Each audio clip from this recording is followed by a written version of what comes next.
Welcome to episode number 354 of the Mindful Marketing Podcast. And today we're talking all about the relationship between sales and marketing because they go together like peanut butter and jelly. And today I'm excited to have Victor Adefuye on the podcast to talk all about it. But first, a word from our sponsor. Riverside is the all-in-one podcast recording and editing tool that I use for this right here show. I use it to edit not only the audio and the video, it is like chef's kiss magical, making the entire process so easy. Plus, I love their magic AI clips. Their little AI robot in the background pulls out the most impactful moments of the episodes without me having to comb through and do it myself, resizes them for social media. So those vertical videos you see on TikTok and Reels, those all come from Magic AI inside of Riverside. It's literally one click. It spits out 10 clips. I pick the best one and away I go. Saves me so much time. If you want to get on the Riverside train, check it out today. The link's in the show notes and make sure to use my code DREA, D-R-E-A at checkout to get 15% off your membership. Victor, welcome to the show. Thank you, Andrea. Nice to see you.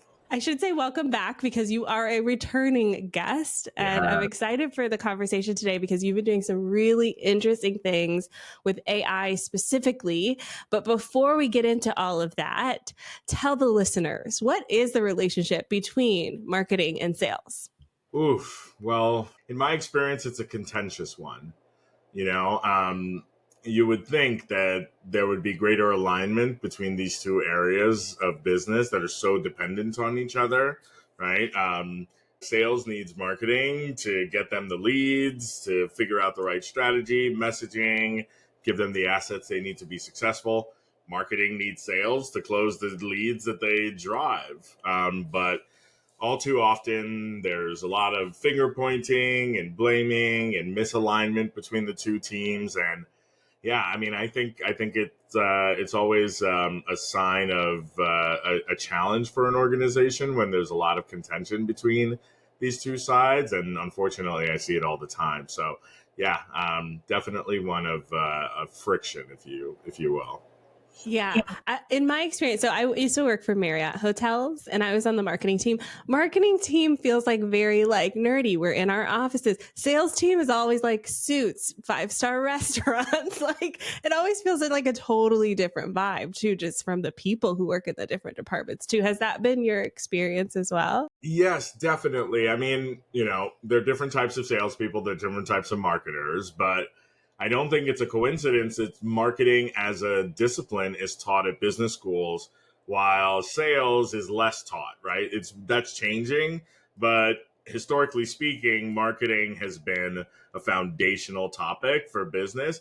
And so what that tells me is that marketing is thought of as an intellectual enterprise, right? Where it's like strategy and what's the right message and who's the ICP and all of that and how do you articulate value.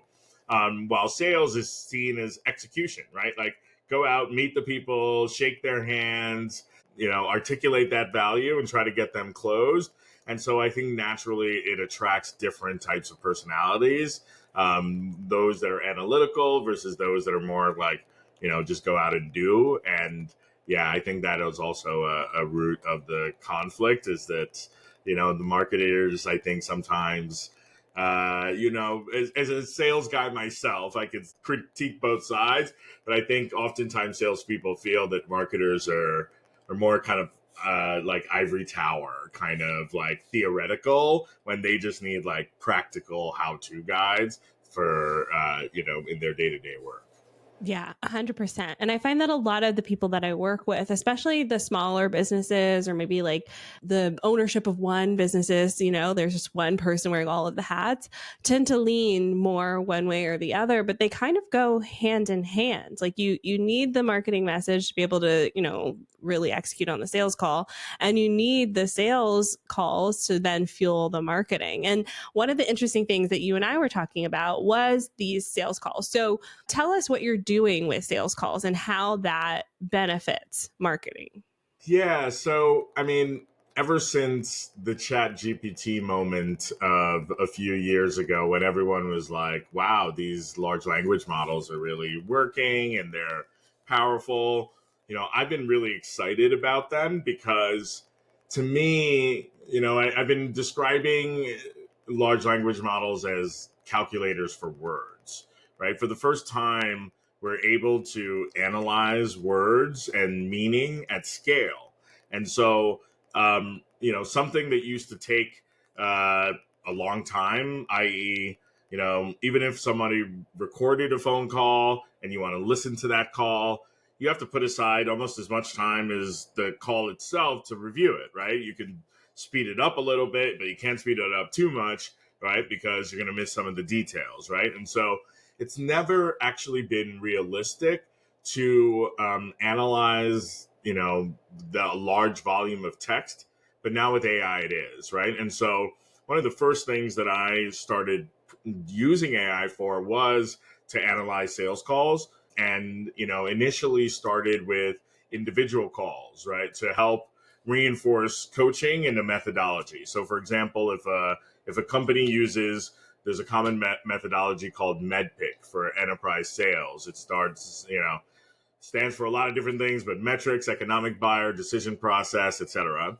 And so if you want to reinforce that methodology, I can teach an AI chatbot what metrics mean, economic buyer means, decision process, etc., and then feed it dozens, hundreds of pages of calls and be like, what patterns are you seeing here, right? And so for the individual rep, it's, for this deal, how well qualified is this deal? Did you get the economic buyer? Did you talk to them about metrics? But then also in aggregate across the entire team, over the course of a quarter, over the course of, you could slice and dice them, all the deals that you won versus the deals that you lost, or the certain segments of your market, and compare them to each other. Now we can analyze those transcripts and pull insights from them in a way that we couldn't before. And that just opens up a world of possibilities in both sales and marketing. Yeah. I'm so obsessed with this idea because I just naturally record all of my sales calls anyways. And I use them a lot for my own kind of information, just as you said, going through it manually. I'll listen to it or I'll pull the transcript and I'll be like, oh, here's something someone said that's a problem. So now I'm going to put that on my sales page, or I'm going to put it in a sales email. But the fact that you're taking this and then putting it into AI and going, okay, collectively out of, let's say, these 10 sales calls, what are the trends? I feel like this is one of the strongest uses that you can use with all of this information that we already have. Are you what tools are you using for this? I want to be nosy. How are you doing this? Yeah, I mean, look, I think so. The first thing I always recommend to people is, as much as possible, use what are called the frontier models, right? Like the ones that are the cutting edge, right? And so that's ChatGPT and their various models. Claude is another one that I use a lot, and they have a great model, or a series of models. Gemini from Google. If you stay in those categories, you're going to get the best of modern AI. And then specifically, though, which tool depends on the amount of text that you want to analyze. So, if I'm doing just one call or just a handful of calls, then, any of them will do ChatGPT, Gemini, or Claude. But if you want to do like large volumes, like hundreds of pages of calls, I lean more towards Gemini. And that's because Gemini has a large context window. So think of the context window as like the bot's short-term memory. There's it's trained on the history of the internet, but then you want it to keep certain ideas in its mind. And those include the transcripts or whatever else you want to use as part of the analysis. And so you need a context window that's large enough to handle that volume of calls. And Gemini has, depending on which one you use, between 1 million tokens to 2 million tokens of a context window, which is, I think, a few thousand pages of words. And there's a specific tool that is built off of Gemini that's actually free. And I love using for this use case, called NotebookLM. And so just Google NotebookLM. One of the great things about NotebookLM is that it allows you to, I think, upload a few hundred sources, and each one can be 50 pages or more long. And so you can really do a lot of, put a lot of, transcripts in there. And then the great thing about NotebookLM also is that it provides you with citations. So if you're going to make big strategic decisions about, oh, these are the pain points that are coming up in this call, and so therefore I'm going to create marketing assets around that, you want to make sure that you're basing it off of validated information. And so I think having those citations in NotebookLM is really helpful. Okay, I'm glad you mentioned that, because one of my next questions was about this, like, hallucinating that AI does sometimes, where you're like, oh, this sounds like it could be real, but then you try to go and find the information and it just made it up because it's a people pleaser and it's trying to just, Yes. here, I think this is what you want. So I Yeah. love that I literally put NotebookLM in another tab because I'm like, I'm going to look at this later, because I do think one of the challenges that we face as this emerging technology is being developed is that sometimes, especially if we're feeding it hundreds of thousands of pages, we can't verify what it's spitting back out at us. So I like that you did that. Are there any other kind of downsides to using this strategy, using AI to kind of filter through and find voice of customer research using large language models? Downsides, I think it's hard to think of what the downsides would be. So, hallucinations, yes, for sure, right? But they get better and better at this. And I would argue that you never want to fully substitute your judgment to the tools. Like I like to think about them as like an overeager but very inexperienced intern, right? Very smart, but you need to check their work. You wouldn't take an intern's paper and just hand it to a client, right? You would review it, you would give them feedback, right? And iterate on it until it gets to a good place. And I think it's the same obligation with AI to double check the work before it goes out, especially if you're going to make big strategic decisions based off of it. But besides hallucinations, I don't know. What is the downside of having more insight into your customers, right? What is the downside of understanding directly from their mouths how they describe your pain points, what objections they have, what competitors they're seeing, what their buying criteria is? To me, like, this is less about something new that is risky and more about democratizing something that already exists in the world, but now can be done at scale and a lot more cheaply. I'm thinking of a client of mine who was one of the first people that I did this voice of the customer analysis with. They, prior to working with me, had engaged the consulting firm that they paid a few $100,000. I would want to say like $300,000 to do a market study for them. And so they went out there, did a bunch of interviews, panels, this and that. And they came up with this very elaborate presentation that my client then shared with me. And so when I did the voice of the customer research, I was like, I just uploaded the report from this consulting firm and was like, what's accurate, what's inaccurate, what did they get right, what didn't they get right? And there was a good amount of things that they didn't get right. And I don't think that this is a bad firm in any way. I think markets change, right? And there's a difference between, hey, let me go and hire somebody to do a focus group to go back in hindsight and explain what matters to them, their buying criteria, things like that, versus directly out of the mouths of the prospects themselves on the sales calls. I think the real value here is, regular marketer, and even in a small company, using a tool like NotebookLM, if they're recording their calls, can do a win-loss analysis, voice of the customer analysis on a dime, get the value of that without having to pay tens of thousands, if not hundreds of thousands, for a consultant to come and do that. That's probably prohibitive for most small companies, but now you can do it with, NotebookLM for free, or for some of these tools like $20 a month. Yeah. I mean, I can't even imagine how long that report took to put together, months, if not a year, to build out that report, and even just the shortened timeline too, to be able to get this information. One of the things you said was interesting was how you prompted AI to give you the results that you want. And I think this is also a skill that we have to learn as marketers, as salespeople, is like the language models are learning us, but we're also learning them. And so you said something specific, which was tell me what they got wrong, but tell me where they also missed the mark. What are some of the prompts that you use to make sure that AI language models are giving you the results that you need? Yeah, I mean, I find that the more constraints you give these models, the better results you actually get.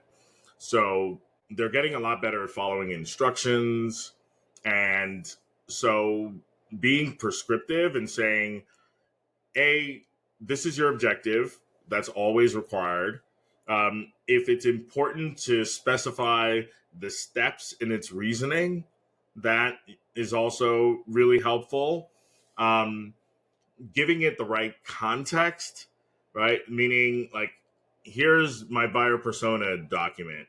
Here is a PDF of my website that describes my products and services. Here's a one pager, right? Here's something that describes our sales process. Whatever it is, that helps it give you better responses.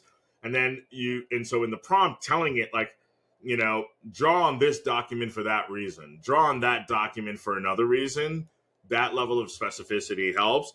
And then finally, I think it's really useful to tell it the format that you want the output in. I like to think of it as like something that's writing me a report, right? And so if it's for a sales call, right, to specify, start with a 200-word summary of the call. Then, give me an assessment of the prospect sentiment at the end of the call and throughout. Then identify the red flags. Then give me some coaching on how to improve this call, right? And what questions that I missed that I didn't ask. And so being very thoughtful about what is the content of the output is really important. Yeah, and there's a lot of stuff out there about prompting and best practices. I do think that guidance works. And yeah, again, the more constraints you put, the better you are. Sometimes for some of these prompts, I'm using like, 2-3 page long prompts, right? Because it's very detailed, and that I found gets the best out of it. Yeah, I find that when I'm talking to people about AI, especially people who are not convinced that it's helpful, usually after pulling back the layers, it's like they asked it 2 questions and they were like, oh, this is terrible. And I'm like, whoa. Like, we need to get more specific here. And I love that you mentioned like a 2 to 3 page prompt to get what you need. Okay, so that's using the sales call itself, creating voice of customer marketing. One of the other things that we've talked about as well is like what to do before the sales call. So using some of your marketing to help before the sales call. Talk to us about that. Yeah, to me, this is another game changer in the relationship between marketing and sales. In my career, one of the most common contentious points between marketing and sales is marketing believing that sales is not using all of the marketing materials that they've created, right? You've created case studies, you've created, certain customer stories or one pagers or messaging guides, right? And too often that stuff gets in a shelf somewhere, nobody's using it. And so to address that issue, one of the things, like bots that I built for my clients are bots that help the sales rep prepare for calls. And so imagine a sales rep is about to get on a call with a particular prospect. They can go to LinkedIn, download that person's LinkedIn profile, maybe use a tool like Perplexity to do some quick research on, that businesses and their priority. And then, upload those into a bot that I built that helps them identify what's the most relevant points to hit on with the person you're about to speak to. It gives them questions to ask, discovery questions to get them to open up. And then importantly, it also recommends to them assets and resources that may be available that is most relevant to that persona. And so, simple use case, if I'm about to get on the phone with the CFO, it's a late stages of a sales process where I know that the CFO just cares about the bottom line impact, right? Not how's it going to help, Peggy Sue be 5% better at her job. They care about how does that impact revenues, et cetera.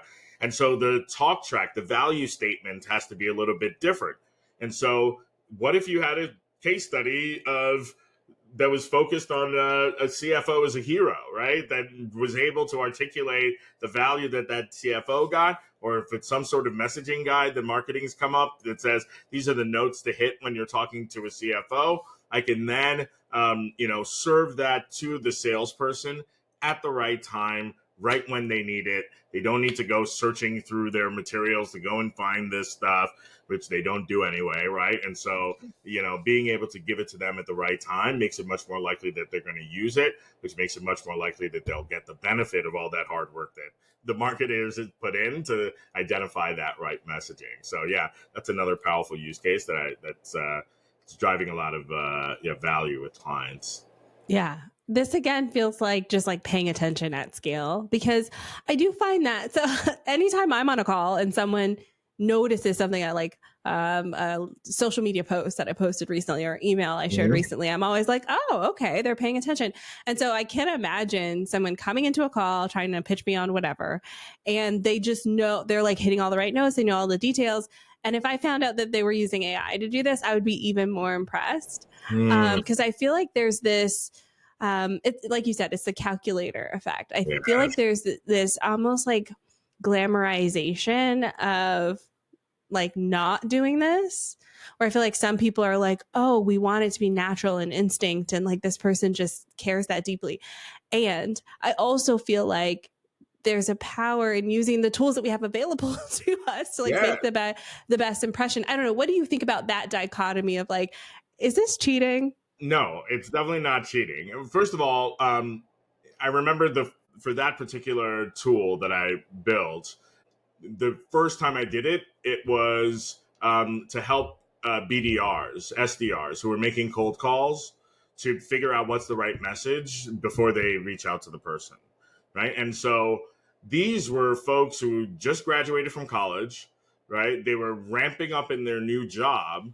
And in that particular case, they had a pretty complex product to sell, and they were selling it to like electrical engineers, right? And so it was the kind of thing where if you aren't at their level, if you don't hit the right notes with these engineers, and like they're just going to hang up on you.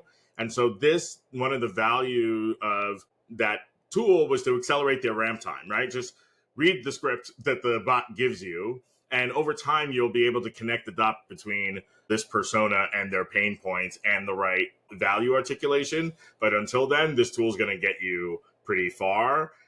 So I don't think that's cheating. I think that's like, helping to accelerate productivity and get them, as productive as possible. And, there is I have encountered this idea of like that some people have of if they use AI, they're not going to learn the right skills, or it almost feels like people who had like a rough childhood or something are like, oh, like everybody has to suffer because I suffered. Yeah. But no, we're not. This isn't a game. This is about revenue and productivity and helping salespeople be as effective as possible. And so if you're not using these tools, your competitors are going to be using these tools. And I feel, we're still in the early stages of this stuff getting out there, but in the not too distant future, I see a world where customers are going to expect you to have deep knowledge of them, to come into meetings with a unique point of view based on what you know about them, because it's going to be table stakes to be able to do that level of research. And so if you're going to be like, I'm going to do this the whole way, and your competitor, who they're also talking to, is much more thoughtful, is much more targeted in their messaging, in their approach, much more aligned with the needs of the customer, you're just going to lose, right? And so, yeah, it's to me, we're very closely approaching a world where it will be a competitive disadvantage to not use these tools because your competitors are going to use it and they're going to deliver a better customer experience. Yeah. Yeah, I think it's going to be interesting to see what shapes the next 5 to 10 years, because I think we're at an inflection point with this, and it's here. Like, AI is here to stay. It's not going anywhere. It's how we all use it as the tools that we can to our benefits, and actually help us grow our business by leaps and bounds. It really does remind me of when social media first started too. And people were like, "Oh, I don't need this. It's just the kids playing around online." Yes. And now, as a business, you can't imagine not having some sort of marketing present, digital marketing footprint, right? And so, yeah, the future is here. The future is here. Okay, so we've talked about using AI, like using the actual sales calls. We've talked about preparing for the sales calls.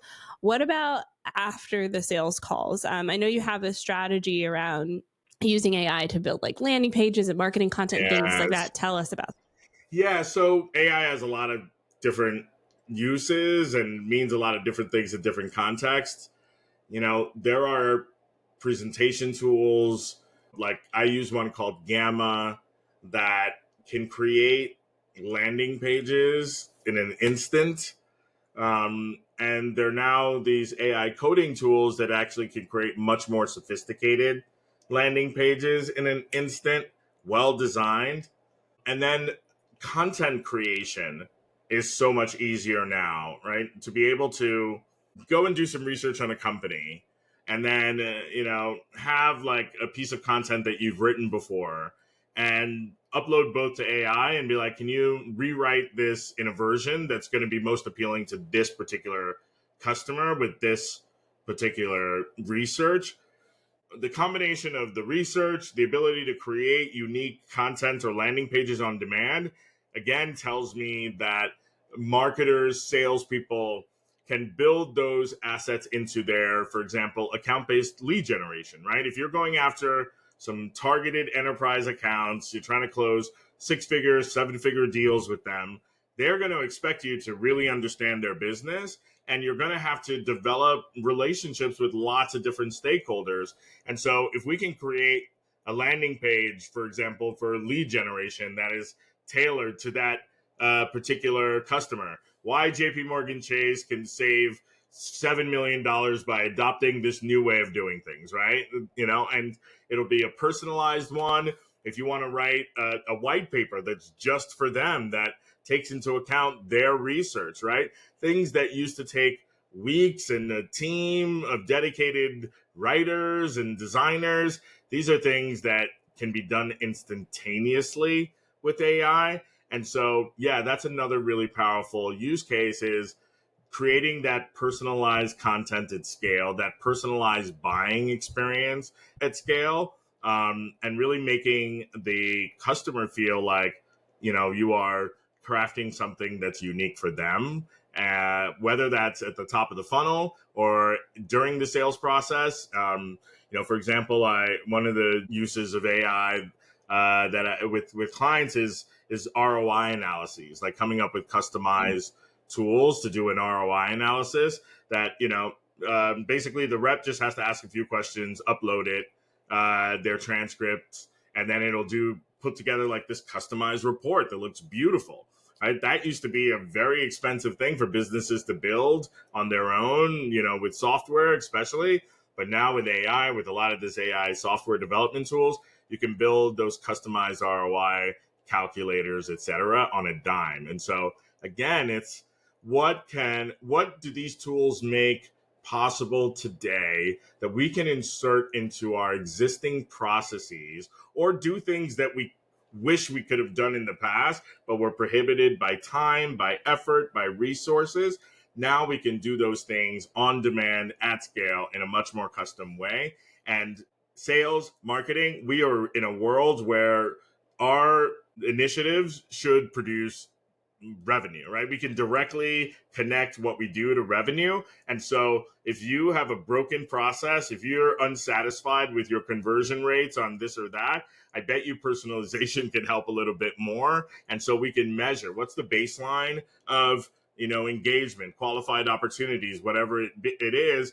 Then we insert these tools in, and then we measure, are they moving the needle? And the ones that tend to move the needles are the ones that are about, how do we personalize this? How do we engage customers in a new way that educates them those are the types of things that I see really moving the needle. So yeah. Yeah. Oh my gosh. I think this is so fascinating because for a while, especially in my space, in the marketing spaces, this idea of scaling was it, right? It's like everyone wants to do more, they want to do bigger. But the problem with scaling is you do lose the personalization, right? Like there's some of that gets lost along the way. But then when we add back in AI, we can scale and we can have personalization at mass when we Yes. kind of combine these tools together, which I find so fascinating and interesting. And again, I'm curious to see how this plays out in the future as more tools get developed, as things happen, because I know it can happen even better. Like I think about companies like Amazon, for instance, they have so much information on me because I buy so much stuff on there that I Yes. feel like they could really take AI and start like personalizing that whole experience. Like they already have some things like reminders to buy, but I feel like there's Mhm. so much more they could do. It'd be like, hey, Andrea, I know you're thinking about this, but have you thought about this? Or here's another option we Yes. know you'll like. Like I would give them all my money. Yes, yes, yes. I don't want to like open up a whole other line of conversation here, but I went recently to an event with a company in New York that does video. They've been big in the video space. They compete with like Loom, etc. And so they just launched an AI avatar solution that basically a sales manager ask their reps to shoot a 90-second video of themselves. And then it creates this avatar that the sales manager can put in like any script into the mouth of this avatar and then send it out on triggered plays. And so in their presentation, the one of the use cases that they use was like confirming an appointment the morning of, right? And so the manager doesn't need to tell the sales rep, oh, every single time you have an appointment in the morning, shoot me like a 30-second video where you say, hi, Andrea, looking forward to meeting you this afternoon. We're going to talk about this in the agenda. Let me know if you have any questions ahead of time, but I'll see you at 4:30, right? Something like as simple as that. It's so hard to do at scale, so hard to do personalized. Maybe you do a generic one and you send to everyone, but not one that's personalized. But now it's just like, submit you substitute the name, hi blank, right? Looking forward to seeing you at blank, and it looks like it came right from your SDR or your salesperson, and they don't even have to think about it. It's just triggered on meeting on the calendar with a new lead this afternoon. This automated video goes out to them. Like that to me is just another example of personalization at scale made possible by these powerful tools. Yeah, the future is going to look very different from the past. Yeah. Okay. I do have a lot of thoughts about the AI video though, because I know. I don't know. That's the one where I'm like, oh, so like I use Riverside to record my Mhm. podcast. They have this built in now where because I've done so many on here, they Yeah. have all of me saying all of the things, and I can make myself say anything. And it's like 90%. I'm like, oh, that does sound kind of like me. There's some words that are off.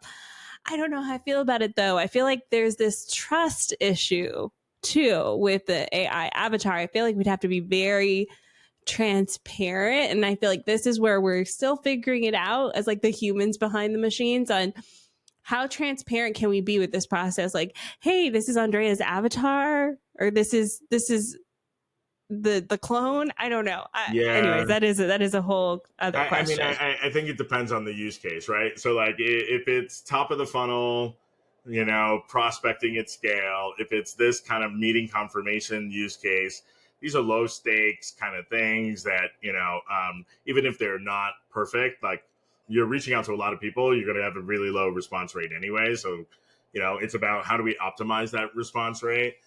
Yeah, and I agree with you. Like, there's definitely more that can be done to make them feel more natural. Maybe there's could be more disclosure about when they're being used. But again, I come down to the practical reality. Like, if this thing can make it less likely that the meeting cancels, right? Which makes it more likely that you add another opportunity into your pipeline, right? Which then closes at your typical win rate. Then it's really the question is, does this thing work, right? Can it Yeah. actually drive these results? And if it does, then I think we have to seriously consider it and overcome some of these resistance. And also keep in mind, like, these things are only going to get better from here on out, right? Like they're going to become more realistic, and so those issues about like perfection, I think, are going to be less and less. Yeah. Well, time will tell. Okay. So for those people who are listening, they're like, I am so curious about using AI, especially in sales. I know you have a blog about this called Super Yes. Intelligent Sales. Tell us all about it. Yeah, I believe that this AI thing is the most important thing that's ever happened in the go to market function, marketing, sales, and customer success. The reality is that all of the good stuff that happens in conversations with customers. And up until now, we haven't been able to analyze those conversations at scale. And so once you can do so much with it, a lot of the things that we've talked about. And so I really see myself as being on a mission to help marketers, salespeople, leaders to realize how to take advantage of these tools and how to adopt them into their sales process in a way that's effective, right? And not just like, we're going to roll out and go and buy the latest tool, right? And so that's what I write about on my blog. I have a blog called superintelligentsales.ai where I write about sales. I share use cases. I share implementation strategies. I wrote a few articles related to the topics that we share, so I'll put that out there so folks can get in touch with me on the blog. They can find me on LinkedIn. I'm Victor Adefuye. That's Adefuye. I have a consulting practice called Donna Consulting. So that's Donna-consulting.com, where we help organizations implement AI into their sales process, with proper training and coaching. And so, yeah, hit me up on LinkedIn. Check us out at danaconsulting.com or on a blog at superintelligentsales.ai. Perfect. I'm going to put all those links in the show notes. You can find them at onlinedrea.com/354. Victor, thank you so much for being on the show today. Thank you. This was a fun conversation. Yay. And thank you, dear listener, for tuning in to another episode of the Mindful Marketing Podcast. Make sure you leave us a 5-star rating on Apple Podcasts and Spotify. Helps keep us in the top 100 marketing podcasts. And that's all because of your support. And also, if you want to go even deeper into the world of marketing and AI, I've got you inside of the Mindful Marketing Lab. One of the biggest benefits of being in the lab is you get unlimited support. So if you ever have questions about AI, I've got a whole course on it. But also, if you want to ask, there's no shame in asking. I'm here to support you. So come on into the lab. You can find that on the website as well. Next week, I have Natalie Bullen coming on the podcast to talk about having a magnetic personal brand and using social media to grow your revenue. See you next Tuesday. That's all for today. Bye for now.